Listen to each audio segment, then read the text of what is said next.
Halo, apa kabar? Jadi aku baru aja nonton film Hello Ghost. Dan buat yang belum tahu, ini sebenarnya merupakan film yang bisa dibilang film versi Indonesianya. Karena sebenarnya judul filmnya ini asalnya dari Korea dan udah tayang cukup lama juga, yaitu dari tahun 2010. Jadi ya intinya ini merupakan versi adaptasinya lah. Film ini menceritakan tentang seorang pria bernama Kresna yang dari kecil itu hidup sebatang kara, tanpa keluarga sama sekali. Dan karena merasa kesepian, sekaligus karena kehidupannya itu makin tidak membaik, akhirnya dia itu memutuskan untuk bunuh diri. Nah, tapi akhirnya gagal.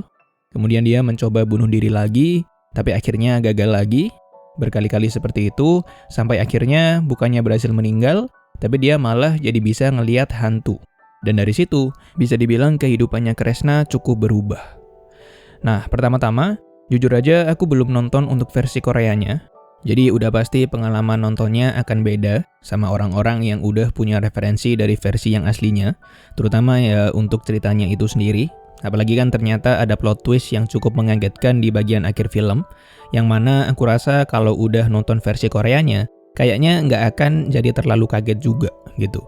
Tapi sebagai orang yang nggak tahu ceritanya sama sekali, aku sih sangat menikmati film ini. Khususnya dengan bagaimana perjalanan filmnya yang dari awal sampai akhir itu ngasih banyak momen yang cukup emosional. Ada momen yang menyedihkan, ada momen yang mengharukan, ada waktunya juga di mana kita dibikin kesel sama salah satu karakternya, tapi juga lumayan banyak adegan yang lucu di film ini. Dan dengan banyaknya emosi tersebut, terutama dengan adanya momen yang agak komedi, memang akan memperbesar kemungkinan bahwa akan ada momennya yang harusnya itu mengharukan atau sedih, yang intinya itu harusnya adegan serius, tapi malah kesannya jadi nggak terlalu serius banget dan kesannya malah jadi lucu gitu. Itu yang ditakutkan. Yang mana biasanya itu terjadi karena penempatan komedi atau momennya yang nggak tepat. Nah, tapi untungnya film ini nggak punya hal yang kayak gitu. Menurutku sepanjang film, setiap emosi punya momennya masing-masing. Dan bahkan di ujung atau di bagian plot twistnya, berhasil banget bikin aku sampai nangis. Tapi juga kalau ngomongin ceritanya, walaupun memang banyak sekali momen emosional di film ini, tapi untuk penyajian ceritanya itu sendiri, bagiku film ini itu terlalu padat. Dan jangan salah, aku tetap peduli sama karakter utamanya, tapi kayaknya dengan banyak bagian cerita yang film ini ingin sampaikan, terutama tentang apa yang dialami oleh karakter-karakternya, tapi dengan seberapa padat filmnya, kayaknya itu cukup berpengaruh dengan kita itu merasa seberapa dekat dengan para karakter-karakter di film ini. Karena yang terjadi di film ini itu cukup banyak. Dan bisa dibilang, aku merasa banyak kejadian yang kayak lewat aja gitu. Dan tiba-tiba rasanya kayak udah sampai di akhir film. Jadi rasanya itu cepet banget. Dan aku pribadi belum merasa paham sama apa yang dialami oleh karakter utamanya si Kresna. Dan sayangnya hal ini pun juga diperkuat dengan bagaimana filmnya itu di beberapa momennya nggak menceritakan kejadiannya lewat adegan, tapi malah lewat dialog. Contoh paling gampang, kalau misalnya kamu nonton filmnya, itu adegan di kantor polisi, yang Kresna ngomong panjang lebar. Menurutku, entah mendingan adegan tersebut nggak usah sama sekali, atau ya ganti aja, mungkin dengan flashback gitu. Yang pasti adegan tersebut, yang mana kita semua tahu kalau itu ingin menyampaikan ke penonton bahwa sepanjang hidupnya si Kresna itu kesepian, menurutku masih kurang optimal dan agak susah untuk memahami bahwa si Kresna itu kesepian kalau nggak jauh dari awal film aja, kita itu udah sampai di bagian si Kresna bareng sama hantu-hantunya, yang mana kurang mencerminkan rasa kesepian yang dialami oleh karakter utamanya. Tentu selain dari dialog-dialognya, tapi ya balik lagi, menurutku kurang optimal. Dan mungkin satu hal lagi yang aku kurang suka, tapi ini masalah selera, yaitu warna yang film ini gunakan. Menurutku khususnya di beberapa adegan, warnanya itu kuning banget ya. Dan jujur aja aku juga nggak tahu apa tujuan di khusus adegan tersebut pakai warna yang cenderung kuning sekali.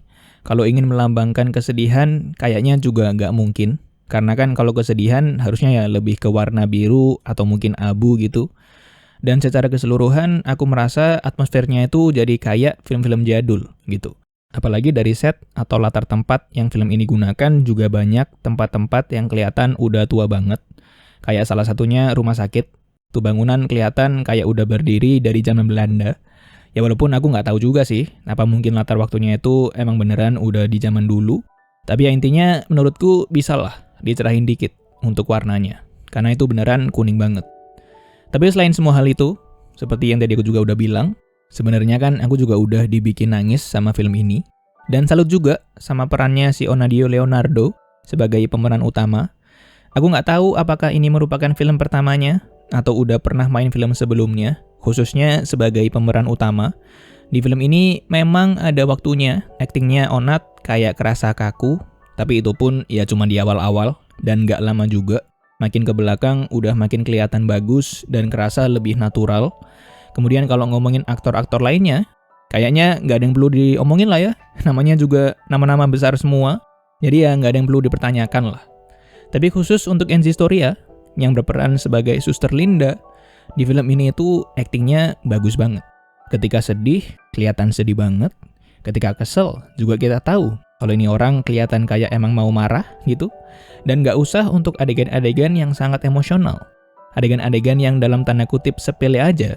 Kayak mungkin waktu kerja, atau mungkin cuma jalan-jalan. Entah kenapa rasanya itu dapat aja gitu, feel-nya. Jadi ya sekali lagi, Enzi Storia bagus banget di film ini. Dan mungkin untuk yang terakhir, menurutku plot twist-nya di akhir film itu dapat banget.